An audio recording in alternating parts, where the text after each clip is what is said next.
Morning बच्चों। तो आज हम पढ़ेंगे चंद्रापीठ कथा का सारांश है।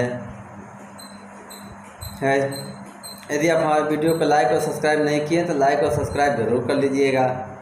प्राचीन काल में शूद्रक नाम का एक राजा था। प्राचीन काल में, यह कथा है। कथा अर्थ होता है कहानी होती है एक तरह का। यह कथा है चंद्रापीठ कथा। प्राचीन काल में शूद्रक नाम का एक राजा था। विदिशा नाम की उसकी एक राजधानी थी। वह एक बार सभा में अपने बैठा हुआ था। तभी दक्षिण दिशा से एक चंडाल कन्या हाथ में तोते लिए हुए आई और बोली, महाराज, यह पृथ्वी का एक रत्न है और संपूर्ण शास्त्रों का ज्ञाता है। तो तोते ने अपना एक पैर उठाकर आर्या छंद में राजा को नमस्कार किया। तो राजा को इससे उसके विषय में, तोते के विषय में बहुत उत्सुकता हुई कि अरे, यह तो तोता बहुत विद्वान मालूम पड़ रहा है। यह इसका जन्म कहाँ हुआ है, यह यहाँ कैसे आया, इत्यादि विषय में जानने की उत्सुकता हुई। तो तोते ने कहा कि इसी तरह से मुनियों को भी मेरे विषय में जानने की बहुत इच्छा हुई थी। जब तोता छोटा था तो उसके माता बचपन में ही मर गई और पिता जो थे, तोते का जो पिता था, उसका पालन पोषण कर रहा था। तभी जंगल में एक बार सवर सेना आया। सवर सेना में से एक वृद्ध सवर का अर्थ था शिकारी। तो शिकारी जो वृद्ध शिकारी था, वृद्ध सवर, वह पेड़ पर चढ़ गया। तो सामने वृक्ष पर इस तोते का निवास स्थान था। उस निवास स्थान पर वृद्ध ने जो सबर था चढ़कर सभी तोतों को मारने लगा। तो सभी तोते में से जब इसके घोंसले में हाथ पकड़कर इसको जब ज़मीन पर पटक दिया तो उस समय यह अत्यंत छोटा था और अपने पिता के गोद में छिप गया था। अतः इसके पिता के गर्दन को मड़ोड़ कर ज़मीन पर फेंक दिया। अब पत्तों के ढेर पर गिरने के कारण से इसकी मृत्यु नहीं हुई और वह धीरे धीरे वहाँ से सरक कर थोड़ा दूर चला गया था। जो ये छोटा तोता था वो धीरे धीरे सरक कर दूर चला गया था और बड़े तोते की तो मृत्यु हो गई थी, जो इसका पिता था। तो बाद में वह जवाली मुनि के पुत्र वहाँ से गुजरे तो देखा कि एक तोता बहुत प्यासा पत्ते के ढेर पर पड़ा हुआ है। तो उसे उठाकर पानी पिलाकर उसको आश्रम की ओर लेकर आए। तो जवाली मुनि ने उस तोते की तरफ कुछ क्षण ध्यान से देखा और कहा, यह तो अपने कर्मों का ही फल भोग रहा है। तो इस तरह से मुनियों की जिज्ञासा जानकर मुनि को भी जिज्ञासा हुआ, कह रहे यह कैसे अपने कर्मों का फल भोग रहा है। तो जवाली ने इस प्रकार से बताया। तब जवाली मुनि ने अब बताना शुरू किया। देखिए, अभी तक हम बता रहे थे कि राजा शूद्रक तोते के विषय में पूछा तो तोता अपने विषय में बताना प्रारंभ किया। तो इतना बात तो तोता अपने बारे में बताया। इसके बाद कहा कि अब मुनियों को जब उत्सुकता हुई तो जवाली मुनि ने बताया कि तोता इसके बाद पूर्व जन्म में क्या था, कैसे अपने कर्मों का यह फल भोग रहा है। कहा कि अवंती में उज्जैनी नाम की एक नगरी में तारापीठ नाम का एक राजा हुआ। अवंती में उज्जैनी नाम के नगरी में एक तारापीठ नाम का राजा हुआ। उसका मंत्री सुखनास था। मंत्री का नाम सुखनास था। दोनों को पुत्र नहीं थे। बहुत पूजा पाठ आराधना करने के बाद राजा तारापीठ को चंद्रापीठ नामक एक पुत्र हुआ और सुखनास को भी उसी समय वैशंपायन नाम का एक पुत्र रत्न की प्राप्ति हुई। विद्या अध्ययन एवं युवावस्था प्राप्त होने पर चंद्रापीठ को युवराज और वैशंपायन को उसका मंत्री, यथा चंद्रापीठ का मंत्री जो है वैशंपायन को बनाया गया। सुखनास का पुत्र वैशंपायन, जो तारापीठ का मंत्री था सुखनास, और तारापीठ का पुत्र था चंद्रापीठ। चंद्रापीठ का मंत्री बना उसका मित्र वैशंपायन। और दोनों दिग्विजय के लिए, यह अभियान के लिए किरातों की नगरी सुवर्ण पहुँच गए। अपने इंद्रायुध पर सवार, इंद्रायुध घोड़े का नाम है, जो चंद्रापीठ जिस घोड़े पर चलता था उस घोड़े का नाम था इंद्रायुध। इंद्रायुध पर सवार हुआ एक दिन शिकार खेलते समय किन्नौरों के एक युगल का पीछा करते हुए अछोत सरोवर के तट पर पहुंच गया। वहां शिव के मंदिर में एक कन्या को देखा जो पूजा कर रही थी। उस कन्या चंद्रापीठ ने के पूछने पर उस कन्या ने बताया वह गंधर्व राज हंस की पुत्री महाश्वेता है। गंधर्व राज हंस की पुत्री ही महाश्वेता है। उस कन्या का नाम क्या था जो मंदिर में था? उसका नाम था महाश्वेता। महर्षि श्वेत केतु के पुत्र पुंडरीक ने एक दिन उसे देखा। कहा कि महर्षि श्वेत केतु के पुत्र पुंडरीक ने एक दिन उसे देखा और इतने आसक्त हो गया कि उसका जीवन खतरे में पड़ गया था। उसकी ये आसक्ति के कारण वह पुंडरीक जो था मृत्यु को प्राप्त हो गया। वह कहा कि पुंडरीक के मित्र कपिंजल से सूचना पाकर रात्रि में जब मैं उससे मिलने वहाँ पहुँची, महाश्वेता करेगी, जब मैं उससे मिलने वहाँ पहुँची तब तक वो अपने प्राण त्याग चुके थे।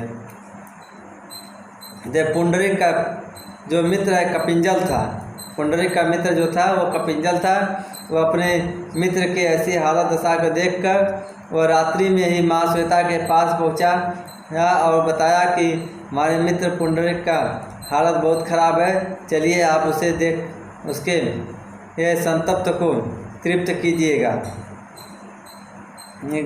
इस तरह से कहकर उसे मिलाने के लिए महाश्वेता को पुंडरीक से मिलाने के लिए यह लेके गया। महाश्वेता को जाते हुए रात्रि में जब तक वह वहाँ पहुँची तब तक उसके मित्र पुंडरीक की मृत्यु हो गई थी। कपिंजल की मित्र पुंडरीक की मृत्यु हो चुकी थी। मैंने उसके शरीर के साथ सती होने का निर्णय लिया। का महाश्वेता जो थी मैंने उसके शरीर के साथ सती होने का निर्णय लिया तथा उसके साथ ही जलकर मरने का निर्णय ले लिया। तभी कोई उसके शरीर को लेकर आकाश में उड़ गया। जो उसका शरीर था रखा गया था जलाने के लिए, तभी कोई आकाश में लेकर उड़ गया। उसी समय मुझे आकाशवाणी सुनाई पड़ी कि सांप का अंत होने पर यह फिर तुमसे मिलेगा। वह श्राप लगा हुआ था कोई कह गया सांप का अंत होने पर फिर यह तुमसे मिलेगा, तब तक तुम यही रहकर तपस्या करो। कुछ देर के बाद पुंडरीक का मित्र कपिंजल भी हमारे निकट खड़ा था। अचानक मुझे अकेला छोड़कर दूर आसमान में उड़ता हुआ विलीन हो गया।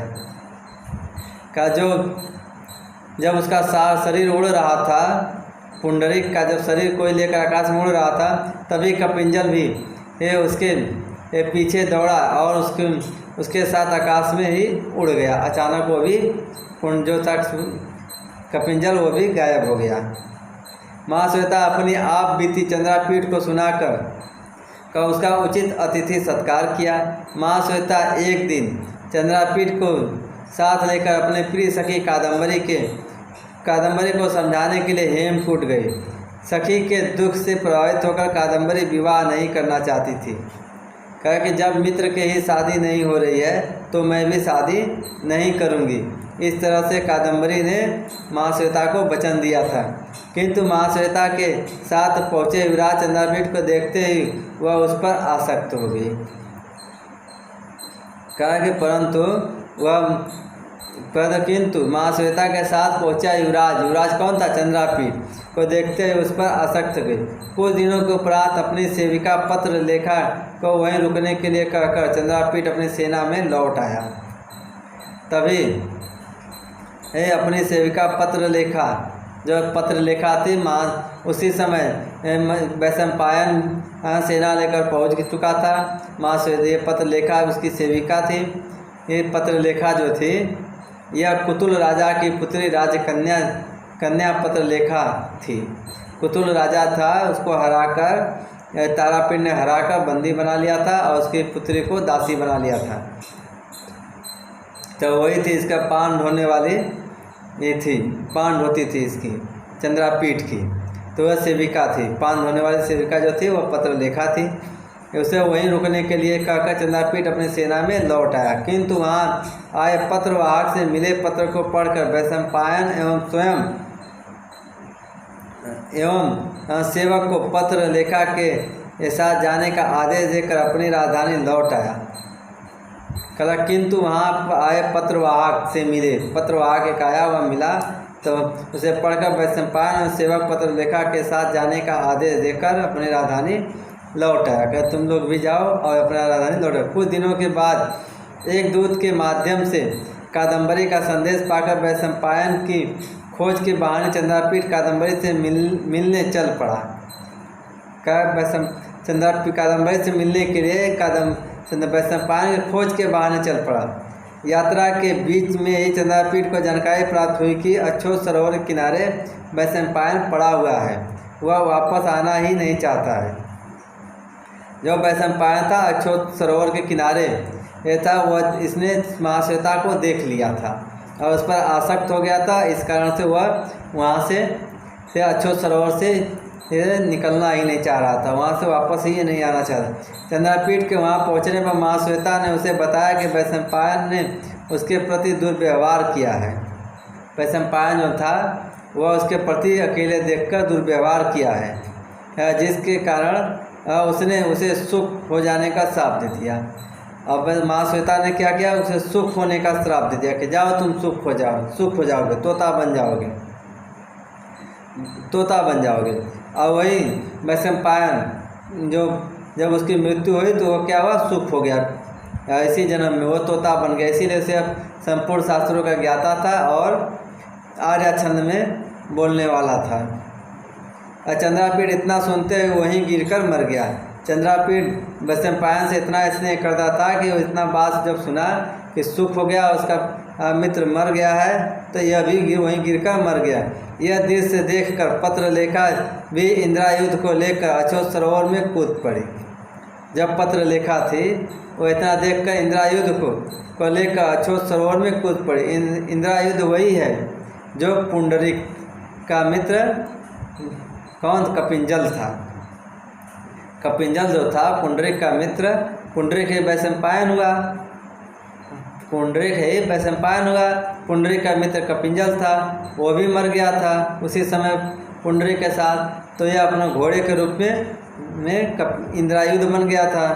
इंद्रायुध और पत्रलेखा भी इंद्रायुध को लेकर अछोत सरोवर में कूद पड़े। तदंतर सरोवर से एक पुरुष निकला।